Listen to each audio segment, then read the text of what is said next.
हरे कृष्णा। अभी रिसेंटली मैंने एक वीडियो अपलोड किया था, भगवान कौन है, एक रोचक कहानी नामक शीर्षक से। तो उसमें मुझे एक सिद्धू जी का कमेंट मिलता है, मैं पढ़ता हूँ उसे। आप कृष्ण को भगवान कैसे बोल सकते हो? हजारों प्रेमिकाओं के साथ रहता है, उसे आप भगवान बोलते हो? जी, किस दुनिया में जी रहे हो आप? तो मैंने सोचा इसी पे थोड़ा सा मैं एक वीडियो बनाऊँ। तो अभी इस बात को मैं डिस्कशन को आगे बढ़ाने से पहले गीता के कुछ श्लोकों का यहाँ पे मैं चर्चा करूँगा। गीता के 3 अध्याय के 21वें, 22वें और 23वें श्लोक का। तो 21वें श्लोक में भगवान बोलते हैं, यद यद आचरति श्रेष्ठा, श्रेष्ठ व्यक्ति जैसा जैसा आचरण करता है तद तद एवेतरो जनः, लोग वैसा वैसा ही उनके फॉलोअर्स करते हैं। जैसे हम देखते हैं क्रिकेटर हैं या कोई और स्टार हैं, जैसे उनका हेयर स्टाइल होता है, उनका ड्रेसिंग स्टाइल होता है, उनके फैंस वैसे वैसे अपनाने लगते हैं। सायत प्रमाणम कुरुते, जैसा जैसा वो प्रमाण देता है, जिस चीज़ को वो अप्रूव करता है, लोकस्तदनुवर्तते, वैसे वैसे लोग करने लगते हैं। ये हम देखते हैं एडवर्टाइजमेंट इंडस्ट्री में बड़े बड़े लोग होते हैं, जो फेमस एक्टर एक्ट्रेस या और कोई हैं, वो जो जो चीज़ का प्रचार करते हैं और लोग क्या करते हैं, धीरे धीरे उस चीज़ को अपने घरों में भी ले आते हैं। तो फिर 22वें श्लोक में बोल रहे हैं, न मे पार्थास्ति कर्तव्यम, हे पार्थ, हे अर्जुन, मेरे लिए कोई कर्तव्य नहीं है। त्रिषु लोकेषु किंचन, कहाँ पे? इस तीनों लोक में। क्यों? ना नवाप्तव्यम, कुछ मेरे लिए प्राप्त करने के लिए नहीं है, और अवाप्तव्यम, कोई मेरे पास डिजायर भी नहीं है। वर्त एव च कर्मणि, इसके बावजूद भी मैं हमेशा कर्म में लगा रहता हूँ। क्यों करते हैं भाई? आपको कुछ नहीं चाहिए तो बोल रहे हैं 23वें श्लोक में, यदि अहम न वर्तेयम, यदि मैं कर्म नहीं करूँगा। और किस तरीके से? जातु कर्मण्य अतंद्रितः, अगर अतंद्रितः यहाँ पे है कि बड़े ही सावधानी पूर्वक। ये अतंद्रितः में तंद्रा शब्द से आया है। अतंद्रितः में, इसमें तंद्रा और निद्रा दो चीज़ें होती हैं। एक निद्रा है जिसमें हम अच्छे से सो जाते हैं और हमें आसपास क्या घटना चल रही है हमें पता नहीं चलता है। और एक होती है तंद्रा। तंद्रा मतलब कि हमें अचानक झपकी आ जाना। जैसे हम देखते हैं कि कोई ड्राइवर है, ड्राइव कर रहा है और उसे झपकी आ जाती है तो सब कैसे तुरंत अलर्ट हो जाते हैं, अरे भाई ड्राइवर गाड़ी रोको, थोड़ा मुंह धो लो, चाय पियो, जो करना है, थोड़ा फ्रेश हो जाओ तो चलाओ। क्योंकि वो अगर थोड़ी सी गलती करेगा तो कुछ भी हो सकता है। क्यों भगवान बोल रहे हैं कि मैं अतंद्रितः काम करता हूँ? बोल रहे हैं मम वर्तमान वर्तन्ते, क्योंकि सारे लोग क्या करेंगे, मेरे दिखाए हुए, मेरे रास्ते पर, मेरे कहे हुए रास्ते पर क्या करेंगे, मनुष्याः पार्थ सर्वसा, लोग चलेंगे। इसलिए मैं बड़ा लीडर हूँ तो मेरी रिस्पॉन्सिबिलिटी बड़ी होती है। नहीं तो सारे लोग बोलेंगे ऐसा तो कृष्ण ने किया, इसलिए तो क्या शिक्षा दूंगा। क्योंकि अगर आपने भगवान एक मिनट के लिए ना भी माने तो उस समय तो द्वारकाधीश थे, राजा थे। एक राजा अपने प्रजा के लिए तो लीडर ही होता है, नेता ही होता है। तो इसलिए भगवान बोल रहे हैं मैं बड़े ही सावधानीपूर्वक काम करता हूँ।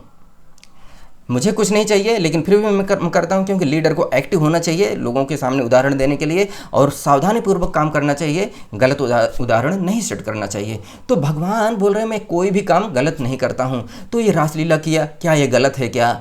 अब इसको जानने के लिए यहाँ पे भगवान बोले मैं भाई कुछ गलत नहीं करता हूँ, तो फिर ये क्यों रासलीला कर रहे हैं? तो इसके पीछे का क्या कारण है? अब अगर हम इसको देखते हैं इस दृष्टि से, सांसारिक दृष्टि से, तो भगवान जब कृष्ण थे यहाँ पे, ये सबको पता है कि वो मथुरा जाके कंस का वध करते हैं, और उसमें वो बच्चे ही थे, ज़्यादा बड़े नहीं थे। और रासलीला तो पहले किया, वृंदावन में किया और पहले किया। और इसकी एज जो है रासलीला की, उस समय एज जो निकल के आती है एक जगह पे है कि नवम शरदीय लीला, ये उनके जीवन की 9वीं शरद ऋतु थी।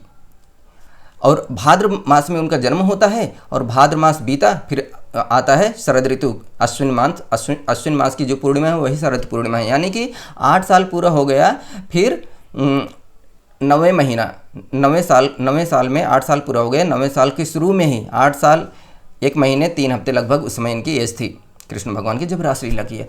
अब देखो ये जो 8 साल की एज है, 8 साल की एज में कोई बच्चों में क्या ऐसे कुछ मतलब वो हजारों माताओं के बीच में रहें, कन्याओं के बीच में रहें, तो क्या दिक्कत है? अगर इस दृष्टि से भी देखें, सांसारिक दृष्टि से, तो भी कोई प्रॉब्लम नहीं दिखती है, क्योंकि बोल रहे हैं मैं बड़े ही सावधानी से कर्म करता हूँ। अब अगर दूसरी दृष्टि से देखें, जैसे भगवान कृष्ण की जो नित्य लीला है, इटर्नल एज है, उनकी 16 साल से थोड़ी कमी होती है, 15 साल 9 महीने 7.5 महीने ऐसे कुछ है, 9 महीने 7.5 दिन ऐसे कुछ है उनकी एज। तो ये जो है 16 साल से की एज है, अगर ये कहें कि उन्होंने तो रासलीला 16 साल की अवस्था वाले शरीर से रचाई, तो भी अब इसमें प्रश्न ये आता है कि अगर हम 8 साल के हैं, हमारा कोई बच्चा है घर में आसपास में, वो 8 साल का है अभी शाम को, और रात में कह रहा है कि मैं 16 साल का हो गया और कुछ काम किया, डांस इत्यादि किया और फिर आ गया, फिर 8 साल की अवस्था में आ गया, ये संभव है क्या? ये फिर अगर इस बात को आप लेके चलते हैं कि 16 साल की अवस्था में किया, तब आपको ये मानना ही पड़ेगा कि वो फिर अलौकिक व्यक्ति हो गए, इस संसार के व्यक्ति नहीं हैं, वो भगवान हैं। अगर भगवान हैं तो उनके ये भक्त जो गोपियाँ हैं कोई साधारण व्यक्ति नहीं हैं। अगर हम शास्त्रों में जब देखते हैं तो इसके बहुत सारे प्रमाण मिलते हैं। जैसे भगवान राम जब सीता स्वयंवर में जाते हैं तो सीता स्वयंवर में बहुत सारे लोग, लड़कियां उनको और देखती हैं, कन्याएं देखती हैं, और उनकी भी डिजायर होती है कि ऐसा पुरुष मुझे पति के रूप में मिले, और भगवान से वो प्रार्थना करती हैं। तो भगवान राम तथास्तु उनको मन ही मन कर देते हैं, बोलते हैं मन में कि भाई इस समय मैं क्या हूँ, एक पत्नी व्रत में हूँ इस जन्म में, इस लीला में, अगले बार जब आऊँगा कृष्ण के रूप में तो आप सब गोपियों के रूप में आना, वहाँ पे आपकी इच्छा पूरी होगी।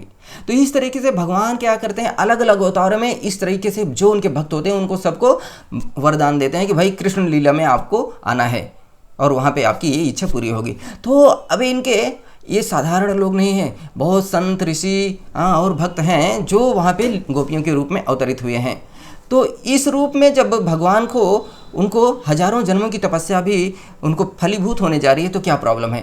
अगर भगवान के रूप में देखें तो भगवान है और उनके भक्त हैं, इस रूप में लीला कर रहे हैं तो भी कोई प्रॉब्लम नहीं है। 8 साल के बच्चे के रूप में देखें तो भी कोई प्रॉब्लम नहीं है। तो जिस भी दृष्टि से देखें उसमें कोई दोष नहीं है। तो आई होप आपको थोड़ा क्लैरिटी मिली होगी। तो आप जैसे जैसे भगवान के बारे में भागवतम से और शास्त्रों से, प्रामाणिक स्रोतों से आप सुनेंगे तो आपको और ज़्यादा क्लैरिटी मिलेगी, कोई दोष नहीं है। Hare Krishna. Thank you so much. Follow me for more.